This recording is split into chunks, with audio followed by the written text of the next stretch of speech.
Contractor's journey to self-mastery requires discipline, integrity, and respect. Welcome to Hammer and Grind.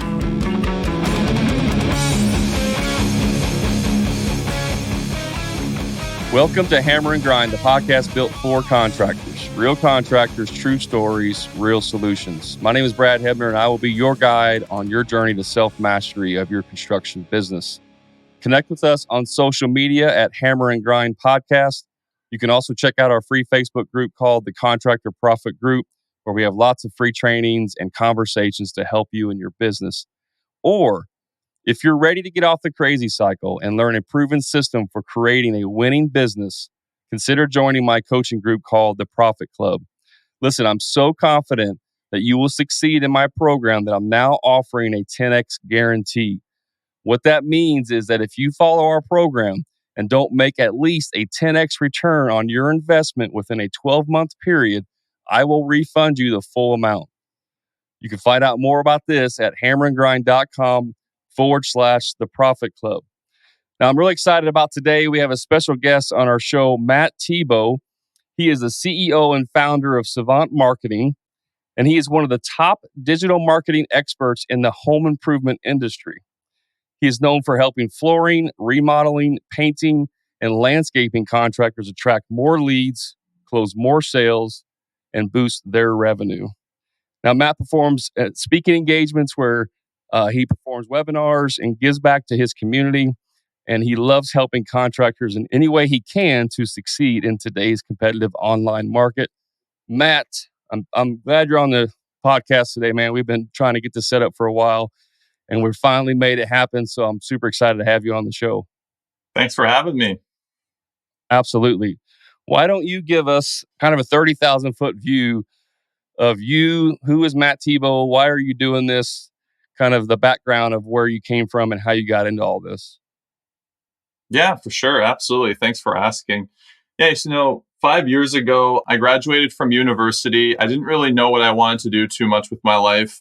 I knew that I enjoyed marketing, and I was lucky enough right when I graduated, I got a job actually at a construction company, and I was their sole marketing department. So I was hired as their one-man show to help them basically grow their business with online marketing. And, through that experience, it was pretty tough, but I did learn a lot. And I was very lucky at that time as well to get a mentor who helped me learn a lot about digital marketing, specifically with construction companies. And so after about 6 months working there, that was my only job that I've ever had, paid off my student debt, lived at home with my parents, just eating, like the noodles and all that stuff. And really, I came to a point where I decided, you know what, I want to start my own marketing agency and specialize in helping construction companies. And so I went out there. I worked with a bunch of different companies. As anyone who's starting off, they're going to work with a bunch of different clients. But I always found that the construction clients were where I always had my greatest successes, because that was kind of my niche that I started out with. And so I just went further and further into working with contractors, learning more about their business, learning more about what works, what doesn't work. And so, for the past 5 years now, I've been working with contractors. And so I've really learned what works and helps them grow their business, and what things are, quite frankly, a waste of time. And so today, really what we do is we work specifically with contractors, helping them with their marketing, and more recently, just helping them with their sales too, just helping them, book estimates, helping them qualify leads better, and just helping them becoming more of a business strategist these days. So yeah, that's the business. Awesome, dude. I mean, we met through online communities and in the contractor space, and I liked what you were talking about, and we've done some work together and helping other contractors in both of our groups. So on today's show, we're really talking about marketing for contractors, and you wrote this book, and I think the chapters that you laid out in there are kind of where we want to hit on the podcast. So before I get into that though, what do you see the most that contractors do wrong with their marketing in general? That's a great question. I think what I see most, what contractors do with their marketing, is they don't really do anything at all. So a lot of contractors have this belief that Referrals are enough. We don't really need to do any intentional marketing. If you do good work, then the business will grow itself and you'll grow things over time. That's a really good way to catch yourself either in, a bit of a lull when things slow down, or you're not going to be able to expand your company as well, right? That only works so far. Like when someone tells me that, that usually means that they're either a small team or they're not really trying to grow that much.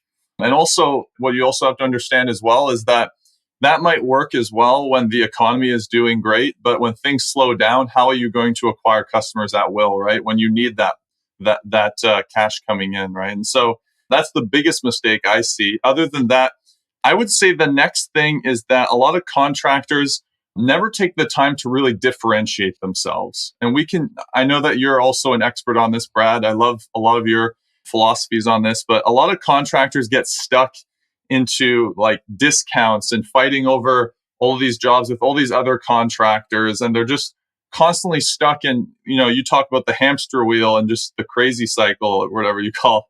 And it's very much that, as they never really get to the point where they can actually differentiate and be able to increase their prices. Yeah, absolutely. I mean, I see that on my end too. I would even say, you said like they don't really do marketing, which I agree 100%. But even when they do marketing, it's like all over the place, right? Like there's no consistency, there's no strategy, there's nothing. It's just, I'm going to post on Facebook for 2 weeks every day, and then I'm not going to post anything for 2 months. Do you see that as well? Yeah, I mean, a lot of contractors, what I see is that they kind of do reactive marketing. So, I like they that. they kind of they get to a point where they need some more jobs and they're freaking out. Okay, we need to drum up some business. So then they go to Facebook and they start, spamming groups and sharing stuff to all these different groups, and they're really not doing anything with intention. And what you have to realize is that marketing is like farming. You have to be ongoingly farming and your leads, right? You have to ongoingly be putting in the work on a consistent basis. It's not something you can just jump in, get some quick wins, and then jump out. And so there needs to be a long-term strategy involved there.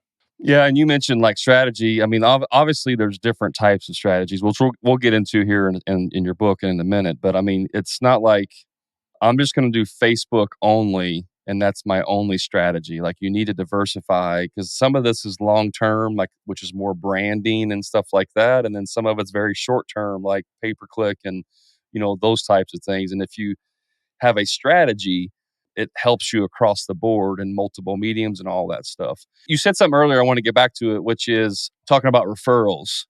And there's no argument that a referral, a warm referral, is the best lead you can possibly get, right? Like you're going to probably close, you're going to have a higher closing percentage on a warm referral than probably any other source. But the problem with referrals is that you're literally putting your business in the hands of strangers, right? I mean, you have no control over whether someone gives you a referral or not. And there are times like there's strategies like when you get done with a job and, hey, Mr. Customer, did you like what I did? Yeah. Well, can you refer 3 people to me? Like you can do that, but even that is not a guarantee, right? And it's also kind of off-putting for a lot of people when you do it like that. But I see this. This is what I see. And I hear it all the time. Well, all you got to do is do good work and get good referrals and you'll grow your business and charge a fair price, because you got to charge a fair price. Can't make profit. You just got to charge a fair price. And then you'll grow a business. Now, there is one thing I will say to this. If you grow too fast and you don't have the means to produce, that is probably worse than growing slow. Would you agree with that? Oh, absolutely. Yeah, I've actually encountered that sometimes. In fact, my parents had a renovation done by a gentleman, and his company was at that point where it was like it was growing very quickly. He needed a project manager. He really needed one because it was like he was trying to come in and out, manage the team, but then he would go off and do like sales. It was just too much. So, absolutely, you can grow way too fast, and so really the happy medium is to be able to sell those jobs, but also grow your company at the same time. And I think you and I both know that right now that can be difficult to be able to hire people as you're growing and make sure that everything is all growing at an even rate, right? Yeah, I mean, it's about having a healthy, sustainable business, right? So let's get into your book here and what we talk about. It's the digital marketing secrets for contractors, and you talk about the 7-step marketing method. Why don't you kind of give us an intro into what that is? Yeah, absolutely. So, like I said, when I was, years ago, when I was working at this construction company, and they basically just threw me in there and they said, okay, like, get us some leads and make us some business. So, I was pretty much just throwing everything to the wall. I had no idea what I was doing. I was fresh out of university. I had a couple online businesses, but nothing too crazy at that point. And so, I was just trying all sorts of stuff. And so, the 7-step marketing method was the revelation, I guess you could say, that I had when I looked back when things finally did work. I said, okay, I actually did these 7 things, and that was all that we focused on. And so I basically turned it into a step by step formula that anybody can pick up this book and read it and be able to model it and use it in their business. And so if you'd like, what I can do is walk you through the 7 steps. Yeah, absolutely. But before you do that, if you're listening, I want to make sure you listen to the end because Matt's actually going to give us a nice little bonus, and I want you to stick around to catch that at the end. So, Matt, why don't you start off? What's step one? Yeah, absolutely. So step number one, like Brad, we were chatting a little bit earlier about, contractors struggle with differentiating themselves. Like they're always having a hard time with, charging what they're worth. Sometimes I'll see in Facebook groups, someone will say something like, like, who can help me with a bathroom remodel? And then you read all the comments and people are like, I can do it for you at an affordable price on time, blah, blah, blah, or whatever, and it's like hundreds. Don't get me started on the affordable stuff post. Right. So it's like people are like, I can get this done on time and affordable and blah, blah. And it's like hundreds of comments. And it's like, guys, if you're all saying that, like, you're never going to be able to make any profit. I know that you're big on that, Brad. And B is that you're never going to look any different than anyone else. So really step one, what we do is we help them define a niche that they're good at and that they make the most money from doing. Right. So a lot of times what happens with construction companies is that they introduce a lot of complexity, right? Okay, I want to grow my company, so now we're going to offer this whole new service. We're going to offer this service, this service, this service. And what happens is every time you add a new service, you're adding a different set of new systems, new protocols, all sorts of new complexities. And so in the end, what ends up happening is the contractor is running around like, a chicken with his head cut off, basically, because he's trying to manage all these separate little businesses within his business, right? And so step one, what we like to do is define a niche that they have very good systems and operations for. Maybe they have really good employees or subcontractors in that niche, right? And then it's the most profitable for them too. They know their numbers. They're able to, make good profit from it. And so we define that niche. We focus in on expanding just that area of their business first. And then the second part of step one is that we help define a unique selling proposition. So a lot of contractors, what they'll do when they try and get people's attention is they'll do like a discount offer, 15% off. I just did a video in my group about this where I was reviewing a landing page, and they're saying 15% off for all services. And what happens when you do any kind of discount offer like this, Brad, is basically you start attracting people who are looking for a deal, right? You start attracting people who are just looking for the cheapest possible price. And so what we do here is we introduce some kind of offer that's value based. Maybe it's an extended warranty. Maybe it's some kind of bonus that's included. But we want to focus on value instead of discounting price. Yeah, absolutely. Have you ever heard of the term simplify to multiply? I haven't, but that sounds cool. I don't think I didn't come up with it. I think it was another person that helps with systematizing businesses. But it's basically what you said is when you simplify your services, your offerings down to a specific niche, it's easier to multiply that. I ran into this problem in my own business, mainly because I started out as a handyman business because I didn't have any money and I didn't have, anything. It was the easiest thing to start and start making some money. And so in a sense, I pigeonholed myself to that industry, but that industry is so wide that it can literally be anything. Right. And so, you can do painting and carpentry and tile and, whatever you want to do basically falls under the handyman business. Every time you do a new niche, it's new tools, right? You got to buy new tools. You got to buy market for that niche. And it's just like, it's not smart. And I learned this the hard way. Here I am 11 years since starting my business. I've learned all of this information the hard way. And that's why I'm doing this now, is to help others, shortcut that process. But I know you said about the offer, creating offers like extended warranties, which is great because that is basically you want to find ways to increase value without increasing cost per se. Or if there is cost, it's very minimal to you, right? So, like you said, extended warranties is a great way to increase value because, like, if you're a concrete contractor and you're doing driveways, and maybe everyone else does a 1-year crack-free warranty, but you offer a 5-year crack-free warranty, and I'm just making this up. I don't know if that's even possible, but that's just an example of, like, without even charge, it doesn't cost you any more money to say 5 years. I mean, you'd have to go back obviously and look at how often driveways crack and when that time period is. If 6 years is like 90% of driveways crack at 6 years, and I wouldn't be offering a 7-year warranty, right? You know what I'm saying? So I just think it's great to be able to look for ways to add more value. I call it value stacking. It's where you literally just stack value. And maybe we'll talk about it a little bit later, but I want you to go on to the next step. Or is that the end of the first step, or are we going to step 2? Yeah, that's the end of the first step. And really, just to close that loop is like, people will say, oh, like we offer higher quality, like we're more expensive or whatever because of our higher quality. But you can't just say that. You need measurable quality is what I call it. And so that's why I like the extended warranty, is because you're standing behind your quality and certain, like, your work, right? Well, and listen, everybody freaking says that. Every single company, we're the highest rated company in our town and we're the best and blah, blah, blah. And all of these little voted best by our local newspaper, like, that's all rigged. You know what I mean? 99% of those you have to go out and get your own votes. You know what I'm saying? Like, it's, hey, everybody go and vote for me so I can be the best.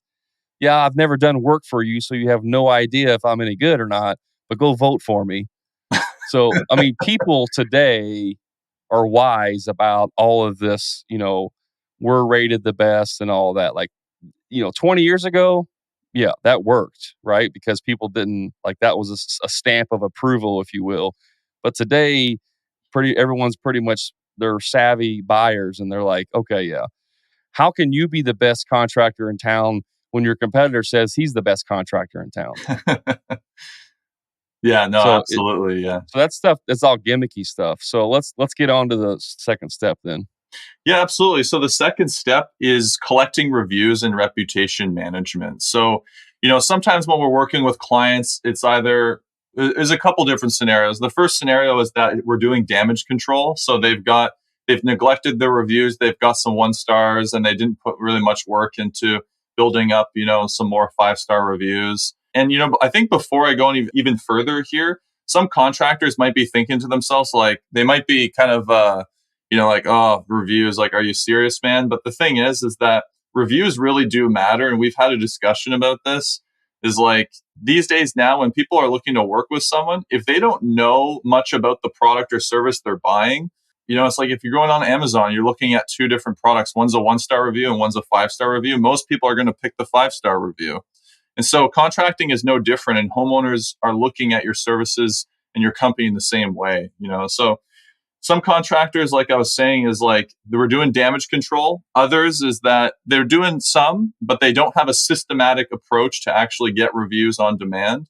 And then other contractors kind of boycott and they say, I don't want to be on there because I don't want to think about reviews and all this. So they don't have anything. They don't have any listings or anything. And I think that, that can really hurt you. And so really the second step is building out a systematic approach to getting reviews, so that you don't have to be worried about if you get a 1-star review from a crappy client or whatever, and you're not scrambling to get more reviews. You've got tons of these 5 stars.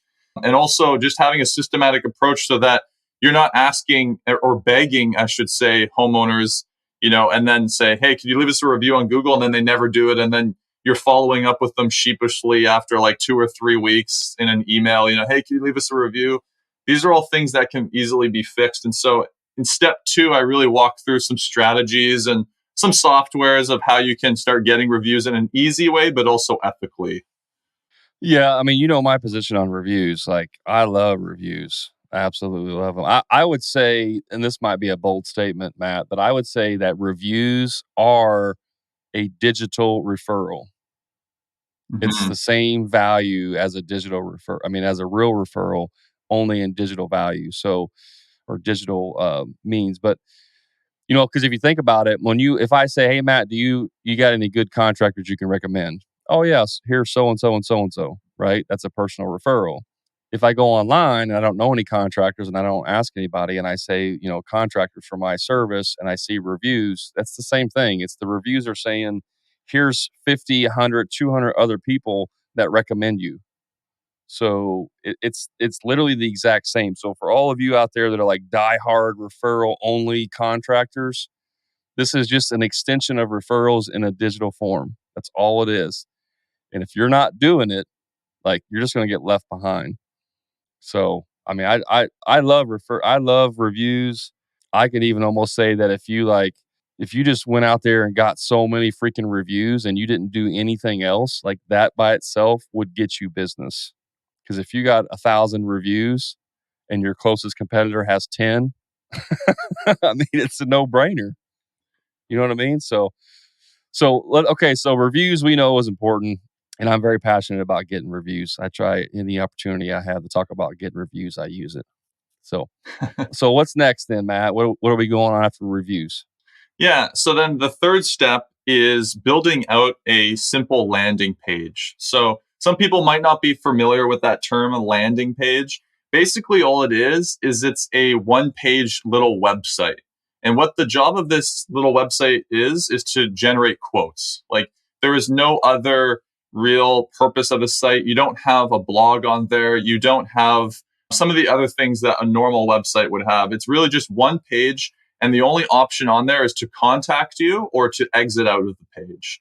And the reason for that is that it's been proven the more decisions you give someone to make, the less likely they are to actually do that. And so if you give them very little decisions where it's only, okay, contact us, pick up the phone or send us a message, or just exit out if you're not interested, then they're a lot more likely to contact you. And so on this page, we love to show before and after pictures because we find that sells. Contracting is a very visual business, especially remodeling, painting, flooring, these kind of things.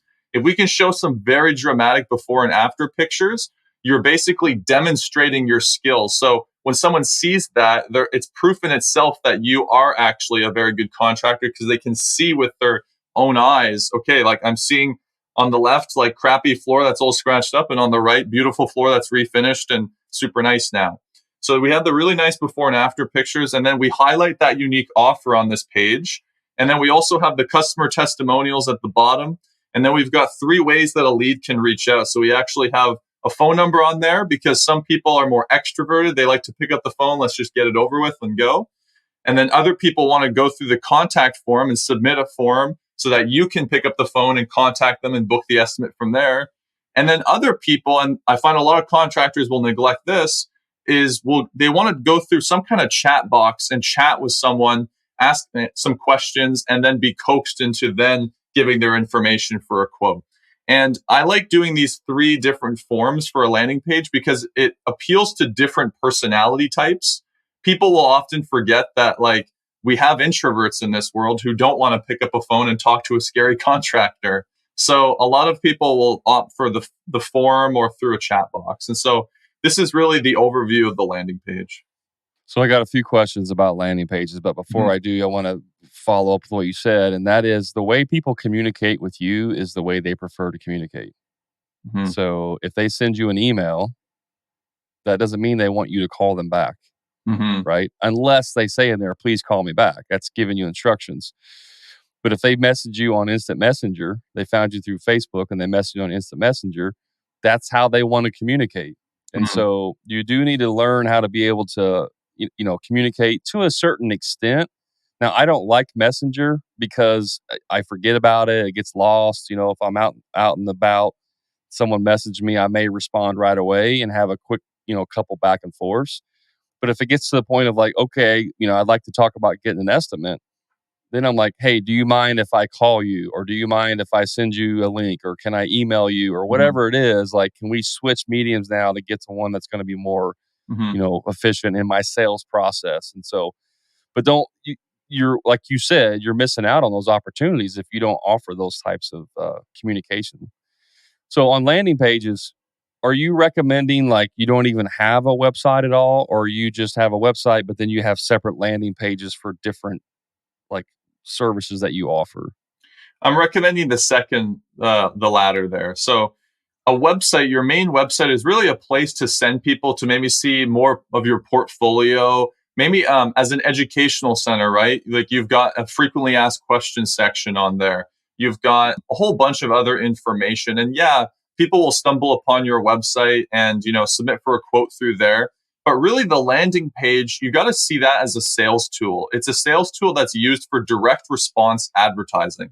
What does that mean? It means that it's for advertising pieces of when you're paying Google, when you're paying Facebook, when you're paying for any ads, you want to have the most control possible and you want to make it very specific. And so you mentioned something there. You said, should I have multiple landing pages? Well, if you're advertising for multiple different services, of course. So if you're just advertising for bathroom renovations, then you would just have a bathroom renovation landing page. But if you want to do bathrooms, basements, kitchens, well, whatever, then I would recommend a separate landing page for each different niche and a separate set of ads for that. And so when you're paying like $2, $3, $5, $10 per click to get someone to a website, you want to make sure that it's very specific, that you can control everything that's on that site, and that you can actually see the data that's happening on there. And so that's why we use landing pages, that they're a sales tool so that we can have the most control possible. I hope that makes sense. Yeah, but so just one clarification: you're not saying that you shouldn't have a website at all. Oh, You're absolutely not. Your okay. website is very important because it's a main tool that you use for branding yourself, for using as an education piece. So your website is a very important asset to have, but landing pages are for a different use, right? So would you have like say I have my main web page and I have services I list and I do kitchens, bathrooms, and basements. Like that's my three. And if I click on bathrooms, would that take you to the landing page for bathrooms?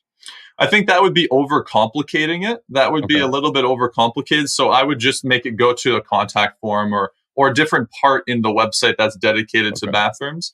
The landing page is really just a page that's dedicated for just advertising purposes, Gotcha. If I'm going to Yeah. run a Facebook ad for bathroom remodels, when they want more information, they click on it. It goes to the landing page that's just for bathroom remodels, which makes sense because in today's Correct. ADD, rich environment and attention grabbing environment, if I click on a link that's hey, I want a bathroom remodel, and I click on it and it takes me to your website, and the picture on your website is a kitchen remodel, right? I'm like, wait a minute, I thought I was doing bathrooms. And then now I have to like Exactly. search your website to try to figure out where the bathrooms are. So it just kind of creates confusion. So yeah, that makes perfect sense. And I've tried to do this. I mean, I have done it with some services on my website. I've had specific landing pages, but again, with the handyman model, It would be it's tough for handyman. I had a audit for I hired a consultant. Like this was probably I don't know 8-9 years ago. Back then, you had pages for each city that you were in. So you would have like a landing page for your main city, a landing page for another city because of keywords and all that and Mhm. SEO and stuff. And so he came back. He said, here's what you need to do. You need to build out like 400 pages. You need to, because I have like a surrounding cities, there's like 5 different Yeah. cities, right? And so it was the same page, like literally the exact same page, but one would say, my services in my town. The other one would say my services in the next town and and so it was the exact same content. But that was a strategy back then that really doesn't apply today. But I can just see that getting crazy if you start building out a ton of landing pages. Yeah, that's a lot of management for sure. Yeah, you're not lying. So okay, so we got the landing page set up right. What's the next step? So now that you've got this landing page, we got this great offer, we have the niche set up, you're building out these reviews. Now we need traffic. We need people to actually come to this page, right? And so my favorite forms of traffic for that, first off, is going to be Google Ads. And the reason for that is because Google Ads, people are already searching through Google, like best basement renovator, my city, whatever, right? And so we want to be one of the top 5 results in Google Ads when people search that. And then what's really neat about Google Ads too is we can remarket to people who don't become a lead. So let's say, someone types in basement remodeler and you're bidding for that keyword. So your ad shows at the top results in Google for that. They click it, they go to the landing page, and then for whatever reason, they get distracted. They don't submit for the quote. Maybe someone messages them, they start talking to them, and then they forget about it.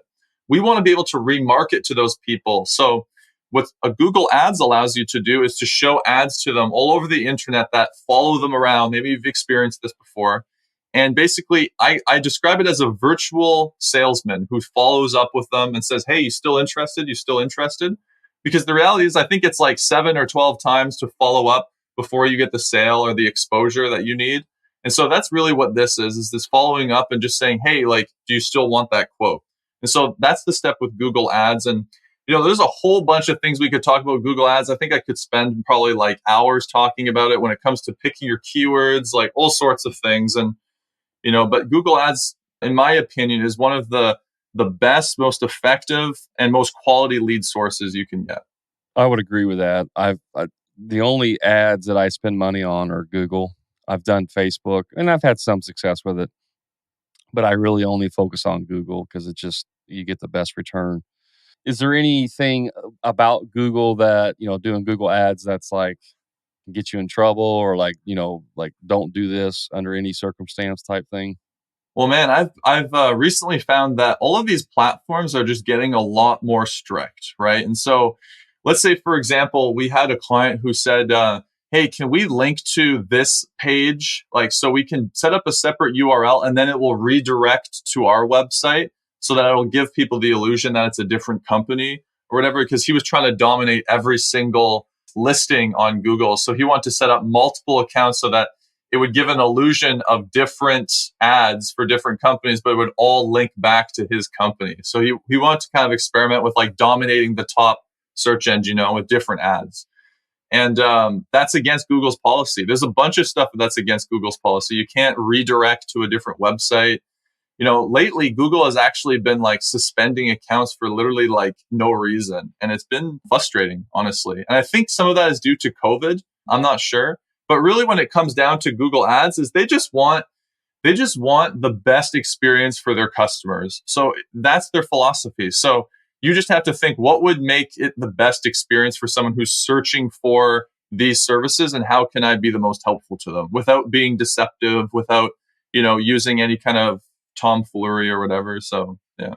Well, I could see that could come back and bite you, because if I'm searching for a person and I see the top ad and I click on it and I go to this guy's website and I'm like, okay, cool. And I click on the next one because I just want to get more, learn more. And it goes to his website again. I'm like, what? And if I click on the third one, it goes back here again. I'm almost more likely not to hire them. You know what I mean? Because it seems deceitful. Like what is going on here? So I can see how that could backfire you. And yeah, I know like Google and all the social medias, they just pull things out of thin air, what they want to enforce and not enforce. And it can definitely be frustrating. And they'll send you an email. It's like, hey, we're updating our terms and conditions. And it's like, okay, I'm not going to read that. You click on it and it's like 500 pages long. So, and then before you know it, you sold your kidney. Yeah. And then like one little line and on the 34th page, it's like, you can no longer do this. Yeah. You didn't know it. So okay. So what's the next step then? What do we do after that? So paying for Google Ads is great because that gets you immediate results, right? Like you're up there within hours, but it's really important to start building a long-term asset that you're not going to have to pay ads for. And so we were talking about reviews. This ties in with local SEO. So people often ask me, Matt, where's the best place to start posting my reviews when I start? And the best place is to start with your Google business listing, because this business listing, like if you take one thing away from this, like if you just build up a bunch of reviews on your business listing and focus on that, you will get business from that. You're going to get phone calls from that in your local area. So what we do in this step here is we build up the reviews in your business listing and we optimize your Google listing for the keywords that you want to target. So let's say it's basement remodeling, right? And so we put the keyword basement remodeling and your city in the description. We put that in your services. We just optimize the listing for those keywords. And then the last thing that we want to do is we want to build up citations. Sounds super boring, honestly. Like basically what it is that we just want to make sure that other websites are linking back to our listing with all the same information. So a common mistake that I see a lot of contractors make is that they'll change their address at some point, they'll change their phone number at some point, and their address on Yelp is like a certain address, but their address on their Google business listing is a different address. This is going to hurt you when it comes to your local SEO. You want across the internet all of your information to be the same. So your phone number, your hours, your location, all of that information needs to be the same. So then Google will look at that and be, hey, this is a trustworthy company. All their information is the same. We're going to rank that higher because we want to provide the best possible service to people who are searching. What about, I know there's services that you can hire that will do this for you. Like they'll go out and crawl the internet and find all your citations and then tell you what needs to be fixed, which is, most of the time it's worth it. Like it's worth paying because, I mean, you could be listed in 50 different locations and only know about 4 of them. Yeah, absolutely. So I usually recommend trying to hire somebody. I don't know if you offer that service, but I mean, hiring somebody that can do that for you to find out where you're listed. What about like getting Google verified? How important is that? You need to do it. If you want to get results from local SEO, then you need to be verified because what that's going to do is tell Google that, yes, we are located in this area. And when you do that, then there's going to be a radius around that area that you're going to be more likely to show up for. So you absolutely do need to verify. And that comes like a postcard in the mail, or you could do other forms of verification. I've actually found that like verification sometimes can be very annoying as well, though, too, because it's like sometimes that postcard doesn't come in. So you have to like wait, send it again. So, but yes, being verified is very important. I dealt with that just in the last couple of weeks of trying to get a postcard and all that stuff. So what about like they have like Google local now? Isn't that like a separate thing of like the Google local? Are you talking about like those little recommended things that come with the service? Like yes, like a blue check mark next to your name. Yeah. That's a whole separate thing. That's like Google guaranteed. That's it. Yeah, exactly. Where basically, you sign up for local service ads and then you actually get verified through Google as Google guaranteed, where you send them all these documents. And that's actually not as big of a thing in Canada right now. It's more of a thing in the US. And it's more of a thing for certain types of niches like plumbing, electrical, these types of things. If you do a plumbing or electrical or HVAC, that's definitely something you want to look into. And those are called local service ads. Yeah, I have a blue check mark next to my business name. And to be honest with you, I don't even remember what I had to do to get that, but nobody else has that. That's cool. And just one of those things where like if somebody sees that, regardless of whether or not they know what it means, it just adds more validity to your business. Yeah, for sure. So we got the GMB set up. That's Google My Business. And then what do we do after that? So then after that is like what I like to do is when now people are going to be requesting quotes through this landing page, right? You're going to get a ton of traffic coming through here. And so as people are submitting for these quotes, I like to personally set up some kind of email confirmation and follow-up system. So as people are submitting these quotes, it's really important that you send them an email that's automatically sent to them when they request for a quote that says like, hey, like we received your request for a quote. We're going to get in touch with you within this time frame. By the way, like check out some of our social medias, check out some of our portfolio. We're going to get in touch with you soon. Sit tight, Brad. And the reason that you want to do this is that you really want to put your foot in the door because people are going to be requesting multiple quotes from different contractors. And so we want to hit them with an email as fast as possible and say, hey, sit tight. We're going to get in touch with you. And that's also an opportunity for you to maybe send them a video. Like if you have a little link there, you could do some really cool stuff. I know that you're big on this kind of stuff, Brad, where you could say like, hey, like, welcome to our company. This is how things work. Like you could really systemize this process. So that's the next step. Yeah, there's so many things you can do with that. If you're a bathroom remodeler and you have an email that goes out, you can link to a video that talks about bathroom remodeling or whatever. Hey, we'll be with you within 4 hours. In the meantime, check out this video of a recent bathroom project we did. Okay, so then what is it? How many steps are we on now? I lost count. I think that was the 6th one. Okay, I thought there was one more. I just want to make sure. So we're coming up close to the end, so I want to get it in here. So what's the last step? Yeah. So the last step is social media management. So I recommend for contractors, they'll usually ask me like, Matt, what platform should I post on? What's the most important? What should I be on? What should I not bother with? Should I be on TikTok? Should I be here? Should I be there? And to start, what I usually recommend is Facebook and Instagram. And the reason for that is that they're very visual platforms. You can post pictures on there. And what I recommend is that you post just before and after pictures. Like contractors are always asking me, Matt, what should I post on social media though? I don't know what to post. And really all that you need to think about when it comes to social media is I think of it as a proof feed. And what I mean by that is you want to be showing consistent proof over a long duration of time that you know what you're doing, you know what you're talking about, and that your customers are happy with your service.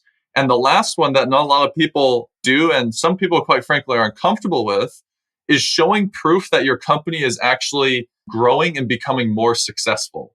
And this is a very important last step because the reality is that if people get the sense or some kind of intuition that your company is going downhill or that you're going through some hard times, whatever, they're going to lack certainty. And when they lack certainty, they're not going to be as comfortable to reach out to you and get you to do something. You know, I've often had this experience before where I was considering working with someone, you know, whether it was a coach or something like that. And I didn't move forward. And then afterwards, I analyzed, I said, why didn't I move forward? Like, why didn't I work with this person? The reason for that was I noticed that they were jumping around to like from opportunity to opportunity, or maybe something was happening in their life that I knew about. And it just didn't give me that certainty. And so really, I like to use social media as a way to build certainty and demonstrate proof of knowledge and proof of, you know, happy customers. Yeah, absolutely. I couldn't agree with this more, Matt. And I actually have it written on my board here. People value certainty. But another way of saying that is the likelihood of achievement, right? Mm, They want to know that if I hire you for my project, that I'm going to have a high likelihood of that project being achieved, it's a good right? way to say it. To my expectations, basically. And if I, one of the tactics that I haven't used this myself very much, but I know works well for many is like behind the scenes, like pull back the Mhm. curtains type thing, where it's like, you got your phone out and you go live. It's like, hey guys, a lot of people ask us like, what does it take to whatever? I'm making stuff up. Like, what's it take to install a tile floor or whatever? And you go in like, this is what we have to do. And you show like all the tools you got to drag out of your trailer and set up like this, it takes us an hour to set up everything just to get ready to do tile. So blah, blah, blah. Or, meet Chris. He's our lead guy. He's been with us for 4 years, and stuff like that. It builds a connection between your customers and you. Mhm. And I've had people like in putting their information on your website, like your About Us section.